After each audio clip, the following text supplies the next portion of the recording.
Assalamu alaikum wa rahmatullah. Derɗiraɓe wondaɓe jayngol pulako on pat on kofnama ɗum derɗi moɗon Adamu Haruna. Mi wari hande ha mi wannai dede video fere pamarol seɗɗa dede ɗum ƴamol ngol ɗuɗɓe nder moɗon ɗo ƴamto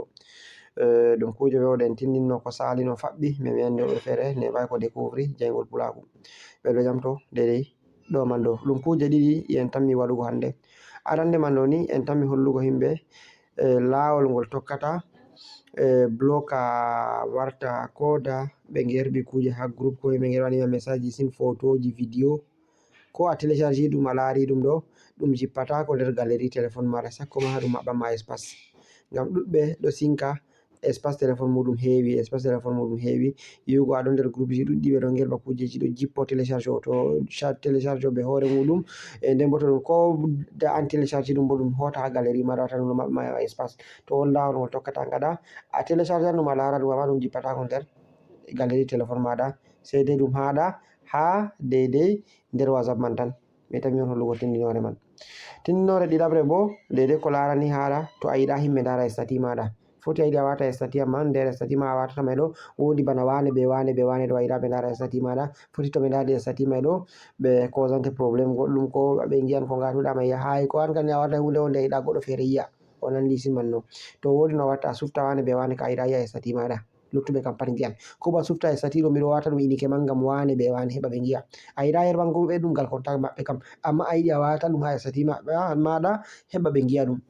ko ngam heɓa ɓe giya ɗum seina be ko ngam hunde fere to tindinoje ɗiɗi ɗo on mi waɗi ha mi wannai hande derɗiraɓe. Arande man ɗo en artira daidai ko larani hala jippago kuje ha galerie exemple miɗon nder WhatsApp am bawon dari ɗo miɗon nder WhatsApp am derɗiraɓe mi wara mi mema ha dow toɓɓon taton ɗo kono dari ɗo jon jafo ɓawo mi memi kon sai mi wara daidai ha dow paramétre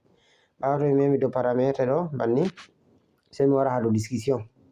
nda on discussion ɗo ni mi mema dow majum ɓawo to mi memi dow majum bawon dari nda haɗɗo ɗo ni donc visibilité des médias donc afficher les médias récemment téléchargés dans la galerie de votre téléphone to a active kungel ɗo bawon miɗo active je am ɗo mi autorise ke o kala nde kujeji media jippi fu isin photo isin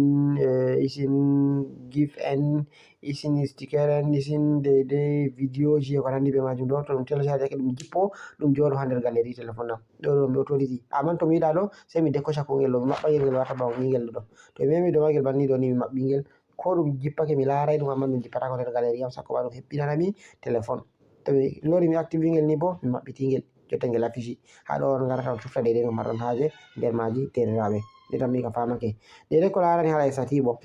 to non nder téléphone mon banni on gara hala ha statut ni a tabbitina a wartiri kuje mai ɗo dow statut bawon dari ɗo sai a wara a mema toɓɓon taton ɗo ɓawo to a memi dow toɓɓon taton banni ɗo ai ɗum wartanima paramétre be confidentialité des statut sai a wara a mema confidentialité des statut to a memi dow majum banni exemple to aɗo acci ɗum dow ɗo dow je premier ɗo mes contact mi warta ɗum dow mes contact banni ai dow mi warti ɗum dow mes contact ɗo ça veut dire que himɓe marɓe contact ji am pat dara statut am to mi wartiri ɗum exemple je dernier ɗo je les ɗo bo ne partager que avec mi mema dow majum banni ɗum hollami nombre contact ji am jotta exemple nda nombre contact ji am ɓe kolli am total contact ji je mi mari miɗo mari ko watta contact ji ɗi mi enregistré 5031 contact ujune 5 be capan tati ko mi mari contact ji yimɓe jotta nda ɓe pat maɓɓe min kam miɗo acci ɓe ɗo lara statut am amma to phototiri wodi mo mi yiɗa lara statut am nder himɓeji mai ɗo mi foti mi wara mi winda sai mi wara babal bade recherche ɗo ni mi sufta mi winda banni mi foti mi winda moijo mi winda Umar Ibrahim peut-être mi windi nda Umar Ibrahim nda waddaniyam nda Umar Ibrahim mi sufta ɗo ni sai mi décocha mo mi décocha kungel ɗo ni to mi décochi banni ɗo ni sai mi wara mi mema haɗo ni mi valida kungel verte ɗo to mi memi dow ɗon mi validi ni to Umar Ibrahim fotai lara statut am mi tammi on fami to mi yiɗi mi lora mi mema dow majum mi sufta mo mi mari haje fu to mi waɗano mi winda inde mako Umar Ibrahim man ɗo Umar Ibrahim on dari Umar Ibrahim kam ɗum décochama déjà fotai o lara statut am to mi yiɗi mi loranamo bo ɓawo to mi wati statut je mi yiɗano o lara mai ɗo sai mi loranamo mi loro mi mema dow majum banni mi koshi sai mi valida mi tammi on dari ɗo o laran statut am to a yiɗi bo a waɗan je chaka ɗo mes contact sauf contact ji ma pat a yiɗi laara amma sauf wane tan a yiɗa laara wane be wane a mema dow majum je chaka man nda contact ji am di pat maji amma mi yiɗa exemple nda ɗo nda Abdul Olembe exemple Abdul Olembe ɗo mi yiɗa o laara sati am sai mi wara mi koca kungel o ni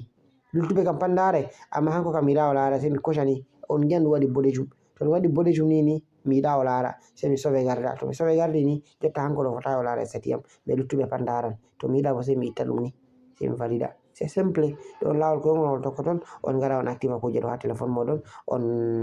to goɗɗo yiɗi laarugo to on giɗa goɗɗo laara sati moɗon e ko nandi be majum ɓe timminore nde arandere nde mi tindini on mi tammi ka famake ngam mai ɗo on gettama ɗum jagi ko wona Adamu Haruna wassalamu aleykum.